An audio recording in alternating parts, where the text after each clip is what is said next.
Olá, queridos. Boa tarde ou bom dia, depende do horário em que você vai estar assistindo este vídeo.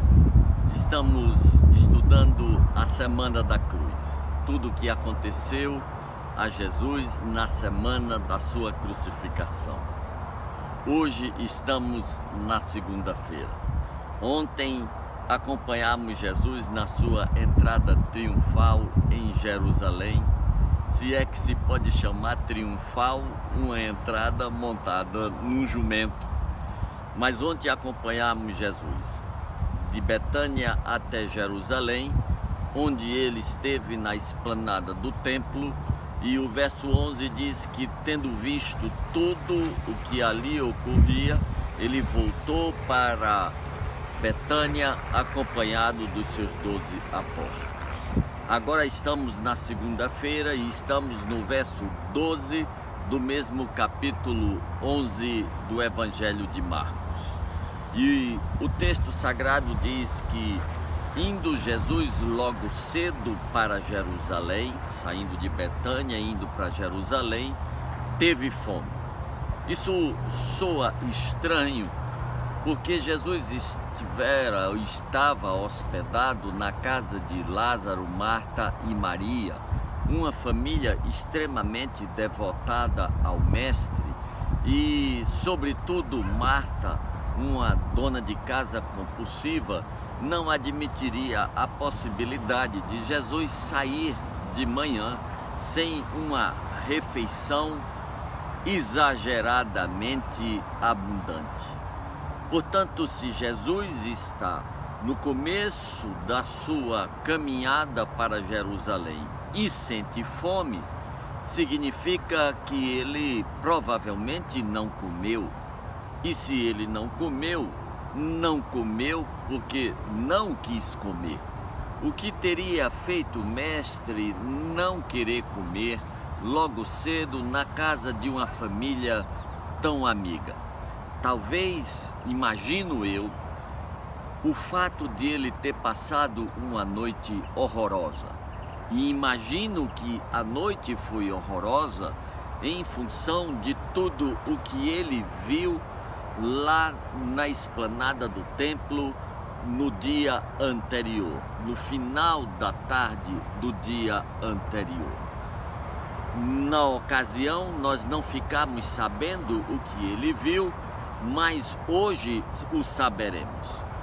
Alguma coisa deixou o mestre extremamente perturbado, extremamente constrangido, e talvez ele tenha passado uma noite muito ruim, e talvez também por isso tenha decidido sair de manhã cedo, antes mesmo de comer alguma coisa. O fato é que ele sente fome logo no início do percurso para Jerusalém. E sentindo fome, ele vê uma figueira e se aproxima da figueira para comer figo.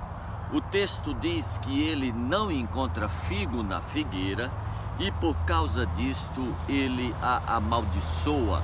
Ele diz: jamais alguém coma fruto de ti. E nós vamos ver na continuação do relato que a figueira vai secar do topo até a raiz. Querido, este é o único milagre que Jesus realiza com intenção realmente de destruir. Este é o único milagre que Jesus realiza, que ao invés de promover a vida, promove a morte. O que terá feito o mestre ficar tão indignado contra aquela árvore? Porque o próprio relato diz: ele não encontra figo porque não é tempo de figo. Se não é tempo de figo, não havia por que aquela árvore ter figos. E se isso era o normal daquela árvore, por que então o mestre teria ficado tão indignado? É que aquela árvore não tinha figo, mas ela estava repleta de folhas. E agora temos que ir para o Oriente para entender o ciclo daquela árvore.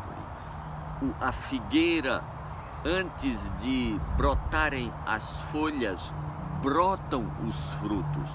Primeiro brotam os frutos e só quando os frutos já estão enchendo a árvore é que brotam as folhas, precisamente para protegerem estes frutos dos raios do sol. Aquela figueira cheia de folha como estava, estaria dizendo a todos os passantes que ela estava igualmente repleta de frutos.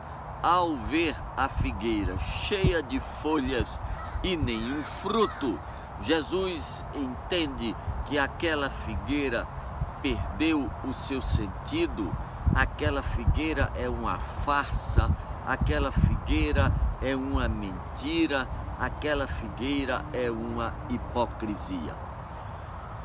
Isto é tão verdade que ao longo do caminho para Jerusalém, o mestre vai passar em várias outras figueiras que não têm fruto e ele não vai amaldiçoá-las, porque embora elas não tenham frutos, ao chegar à esplanada do templo, Jesus vê o que ele vira na tarde do dia anterior.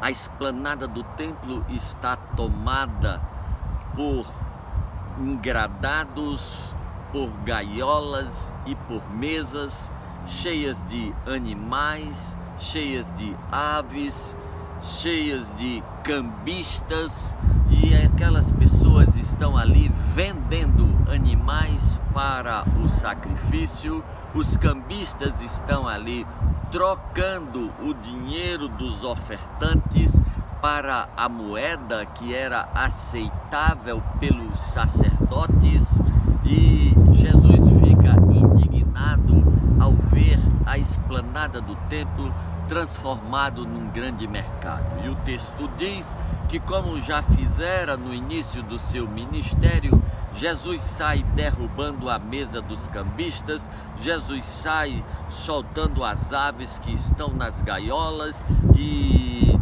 tangendo os animais que estão naqueles engradados e expulsando as pessoas daquele lugar. E ele diz: a casa de meu pai será chamada casa de oração, e vocês a têm transformado em covil de salteadores. Isto era o que incomodava o mestre desde o dia anterior, ao ver que o templo havia sido perdido a sua vocação, havia sido contaminado por aquela atividade absolutamente esdrúxula a um lugar onde se cultuava a santidade.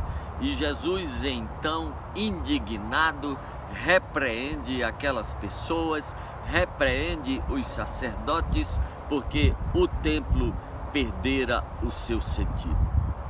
O mestre, desde o início do seu ministério, falara de coisas que perdem o seu sentido. Ele disse no Sermão do Monte: vós sois o sal da terra.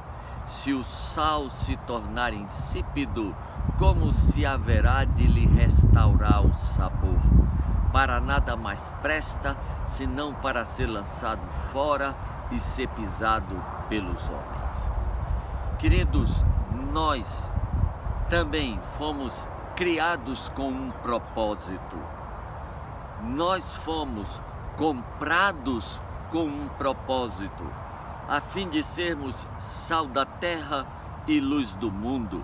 Jesus diz: vós sois a luz do mundo, de tal maneira brilhe a vossa luz diante dos homens, que eles vejam as vossas boas obras e glorifiquem a Deus Pai que está nos céus. Nós somos o motivo de Deus ser glorificado. As pessoas devem olhar para as nossas vidas e encontrar motivos de dar glória a Deus. A igreja também. A igreja foi construída, foi criada com o objetivo de glorificar o nome de Deus. E quando a igreja não cumpre o seu papel de ser motivo de glorificação ao nome de Deus, é como um sal que perde o seu sabor e para nada mais serve, é como a esplanada do templo transformado num grande mercado, é como coisas, pessoas e instituições que perdem o sentido de terem sido criadas, de terem sido feitas, porque tiveram a sua vocação desvirtuada. Devemos estar atentos para o fato de que Deus tem um propósito para mim e para você. E só há sentido na nossa vida se esta vida for vivida para o propósito para o qual nós fomos criados. Só vale a pena sermos salvos se vivemos para o propósito para o qual Jesus Cristo morreu no Calvário. Deus tem um plano para a minha vida e para a tua vida, e devemos nos preocupar cada dia em estarmos dentro do projeto que Deus tinha na sua mente e no seu coração quando nos criou, quando nos amou, quando nos comprou. Que propósito Deus tem para você? Honestamente, você entende que está caminhando em direção a este propósito? Deus te abençoe.